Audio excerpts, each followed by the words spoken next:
All right, so I've had some people that have said they're having difficulty with the Pedigree Lab, so I'm going to send to Notability to go over how to do this. The only reason I can imagine you're having difficulty is because you're getting lost in the wording, because everything is sort of spelled out for you here. So notice in Part A, background information, it says the pedigree in this figure shows the pattern of inheritance in a family for a specific trait. The trait is earlobe shape.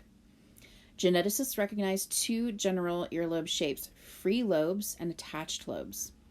The gene responsible for free lobes, big E, is dominant over the gene for attached lobes, little e. So this is a simple dominance trait where if you inherit just one big E allele, you will have free earlobes.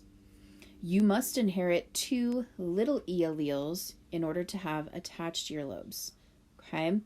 So based off of the videos that I asked you guys to watch, you should know that in a pedigree, a square represents a male, a circle represents a female. Here you can see that they've identified the marriage line. We now call it the mating line. So it's this horizontal line here. They've also identified the children's line, which is this vertical line that comes down from the mating line or the marriage line.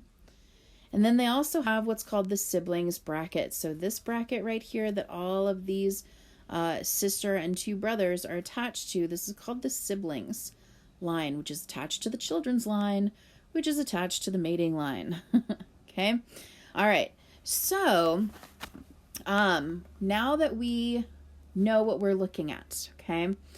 In this particular pedigree, when we see a shaded symbol, these are individuals that have attached earlobes.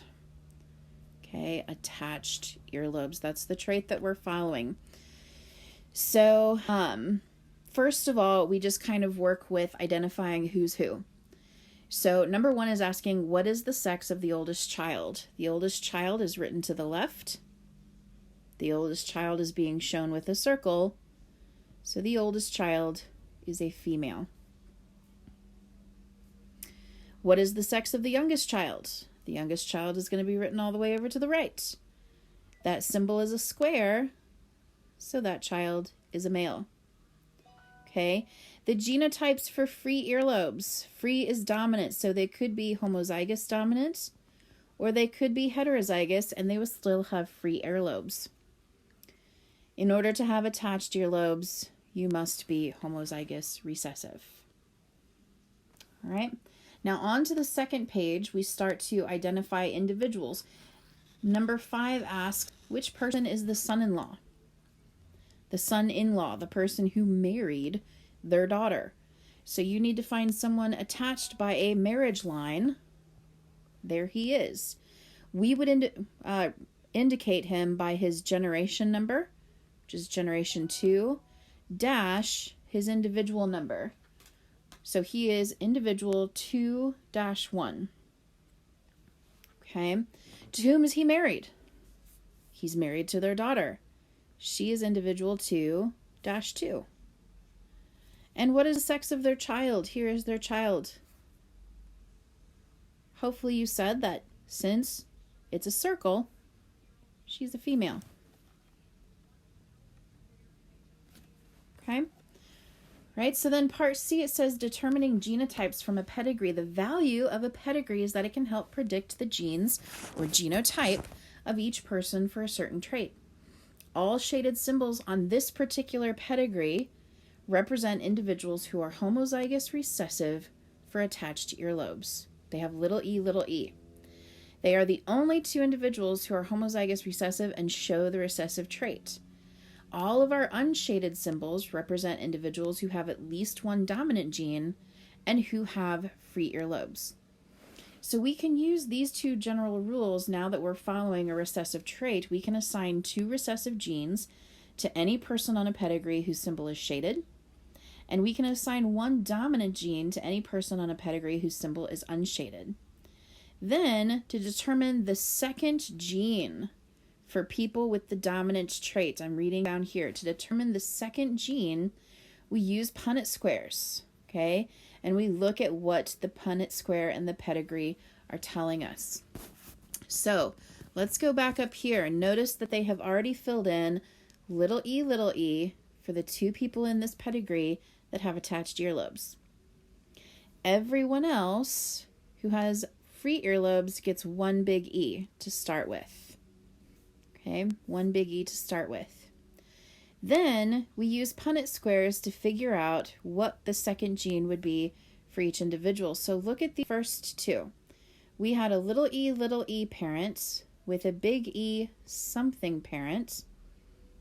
Okay, and we have at least 1 child here that ended up with little e.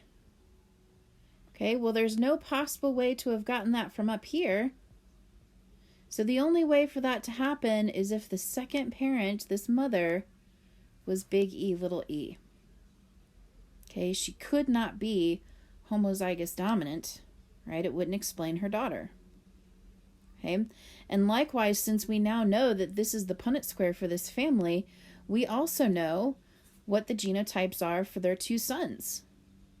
Their 2 sons must have gotten this big E from their mother, which means they must have gotten a little e from their father.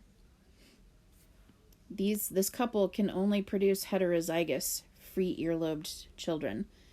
They could not produce a homozygous dominant person. Right? Looking at the rest of the pedigree, we can't really tell what this individual is because his daughter also has free earlobes. So he could be big E, or he could be big E, little e. Right? So the way that we're going to write this into our Punnett square is we're just going to leave it as big E with a blank, okay? Indicating that we've looked at it and we can't tell for certain what that second allele is. Can we tell for certain what her second allele is? Hopefully you said yes, because she must have gotten the big E from Dad. She must have received a little e from her mom. Right, so these are principles you should be using to complete this lab. Right, you need to read each question and answer the question as it's written. Right, so make sure that you're reading through and carrying out each cross that they ask you to carry out. Down here, you actually have to draw this pedigree. Right, it's going to tell you have 2 parents, you have 4 children. The 2 oldest children are boys, the 2 youngest children are girls. You need to include generation, Roman numerals, and individual numbers. That's all from the video that I asked you to watch. Okay, so you should be able to complete the rest of this lab. Good luck.